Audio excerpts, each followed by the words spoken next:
Afinal, o sal faz mal à saúde? Ele é o chamado vilão que tantos médicos e nutricionistas alegam?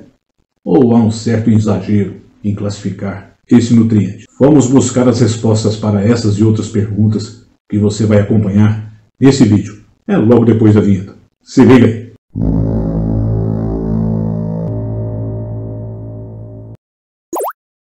Olá, eu sou o Carlos Oliveira do canal Saúde é o que Interessa. E essa edição do canal já vai estar disponível também em outra plataforma, no nosso site próprio, www.saúde.tradewebbrasil.com.br, a partir do dia 1º de fevereiro de 2021. Não só essa, mas todas as edições passadas e futuras. Aproveita, vai lá e se inscreve no site via ficha de contato. Coloca seu nome, seu e-mail para receber um brinde surpresa. Já produzimos aqui no canal conteúdos com nutrientes essenciais e outros nem tanto assim para a nossa saúde em geral. Conteúdos como, por exemplo, sobre açúcar, adoçantes, água e até pimenta. E hoje vamos falar de um nutriente que muita gente pensa que podemos viver sem ele no nosso dia a dia, mas a realidade é diferente. Precisamos dele sim, o sal, porque ele é vital para o perfeito funcionamento do nosso corpo, não em quantidade exagerada. Aliás, tudo que é exagerado, falando em nutrientes essenciais ou não, faz mal ao nosso corpo e à nossa saúde de um modo geral.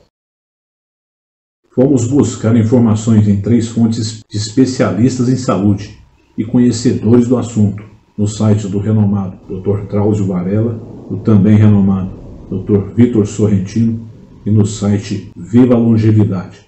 Veja só as informações a partir de agora, de um modo resumido. Para você que deseja acessar as informações por completo, vou deixar os respectivos links de cada site na descrição para facilitar. Primeiro vamos ver o que o Dr. Vitor Sorrentino tem a dizer. O temido sal, que vem sido motivo de confusão completa na medicina e nutrição, devido a um simples motivo: falta de informação. Você já deve ter cansado de ouvir que sal faz pressão subir, sal pode matar e etc. Se você é hipertenso, então, aí as barbaridades são maiores ainda, pois tudo o que o profissional de saúde faz é repetir o que ouviu de algum professor sobre a necessidade da restrição do sal em sua dieta, pois ele é o grande causador do aumento da pressão arterial. Mas e por que isso tudo é tão absurdo assim? Simplesmente porque, quando estes mesmos fazem essa recomendação, estão fazendo o que já é de praxe na medicina, repetindo o chamado efeito papagaio, um ensinamento obsoleto e equivocado, que é ensinado ainda diariamente nas universidades brasileiras. Nos tempos antigos, o sal teve literalmente o valor do seu peso em ouro, a ponto dos exploradores africanos e europeus negociarem 1 onça de sal por 1 onça de ouro. Os soldados romanos também eram pagos em sal, daí a palavra moderna, salário, palavra latina, e as expressões vale seu sal, worth his salt, ou ganhando seu sal, earning his salt. Essa informação aí dizendo que a palavra salário é derivada do sal em latim é novidade para mim, vivendo e aprendendo. Você sabia dessa? Aproveita e diz aí nos comentários se já sabia ou se é novidade para você também. Mas prosseguindo com as informações do Dr. Vitor. Longe de ser prejudicial, o sal de qualidade é realmente essencial para a vida. Pera aí, mas não se assuste, pois não fiquei louco. Estou falando de sal e não de cloreto de sódio, NaCl. Este antinutriente que você compra e utiliza todos os dias em seus alimentos. Existe uma diferença enorme entre essas duas coisas que citei agora. O sal deveria conter uma gama imensa de nutrientes minerais e servir como suplemento de saúde ao corpo humano. O que acontece é que o sal refinado que nos é vendido só contém 2 elementos, sódio e cloreto, que mesmo estes são também essenciais para a vida, uma vez que nossos corpos não podem produzi-los por conta própria. Segundo a avaliação do Dr. Vitor, esse sal de cozinha que usamos no dia a dia, 40% de sódio e 60% de cloreto, não é benéfico para o consumo humano. Segundo ele, os sais benéficos para a nossa saúde são o sal marinho e o sal rosa do Himalaia. E sobre esse, que ele considera o melhor sal do mundo, veja o que ele tem a dizer, comparando ele com o sal comum, esse que nós compramos nos mercados e usamos no dia a dia, no qual também é adicionado aos alimentos industrializados. Eles se formaram quando as montanhas eram o leito do mar e, por não serem refinados, conservam mais de 80 elementos naturais necessários a um bom funcionamento do nosso organismo. Este nutriente contém cerca de 84 minerais em sua composição, que podem ser facilmente assimilados e metabolizados pelo corpo humano. Bilhões de vezes melhores que aquela porcaria, desculpe minha expressão, multiminerais mais vendidos do mundo, que faz propagandas na televisão e ainda é receitado por um grande número de profissionais da área da saúde. Segundo ele, o sal correto, seja o marinho ou esse nobre do Himalaia, podem ser consumidos sem restrição. Ele não cita que podemos cometer excessos com esse sal, mas cita uma pesquisa curiosa de um jornal americano, que dá a entender isso. Veja só.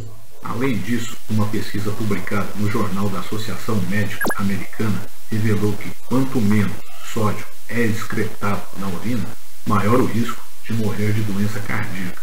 O estudo seguiu 3.681 europeus de meia idade, saudáveis, por 8 anos.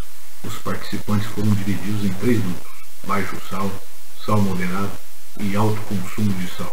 Os pesquisadores controlaram as taxas de mortalidade para os 3 grupos, com os seguintes resultados: grupo de pouco sal, 50 pessoas morreram; grupo de sal moderado, 24 pessoas morreram; grupo de muito sal, 10 pessoas morreram. O risco para doenças cardíacas foi 56% mais alto para o grupo com baixo teor de sal do que para um grupo que comeu mais sal. Alguns estudos têm demonstrado um benefício modesto na restrição de sal entre algumas pessoas com pressão arterial elevada, mas as evidências não se estendem para o resto da população.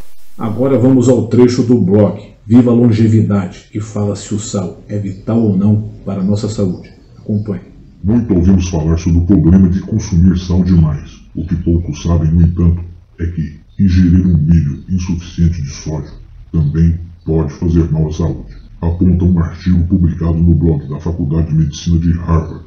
A falta de sal no organismo pode causar sintomas como tontura, batimentos cardíacos acelerados, constipação, fadiga, dor de cabeça e até desmaios. Em casos extremos, a restrição excessiva pode até mesmo fazer o cérebro inchar. Uma pitada de sal ajuda a manter uma boa saúde. O ideal é consumir ao menos 1,5 gramas por dia. E por fim, vamos ver o que o Dr. Drauzio Varela tem a dizer em seu blog. Veja só. Há mais de 5.000 anos, o sal já era usado no Egito e na China, mas com uma função diferente do que lhe cabe hoje. Em vez de servir para temperar os alimentos, era usado para conservá-los da deterioração, já que possui característica osmótica, ou seja, retira a água dos alimentos e assim evita que as bactérias se proliferem. Em tempos sem geladeira, essa era a forma utilizada para conservar a comida, e assim permaneceu até o início do século XX, quando passou a ser usado como tempero.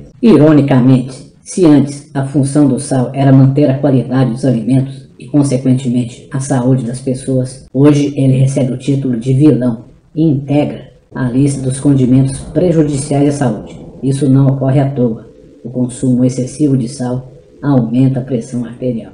Ele fala também sobre o perigo de não consumir ou consumir em baixa quantidade, fora o mínimo diário. Veja.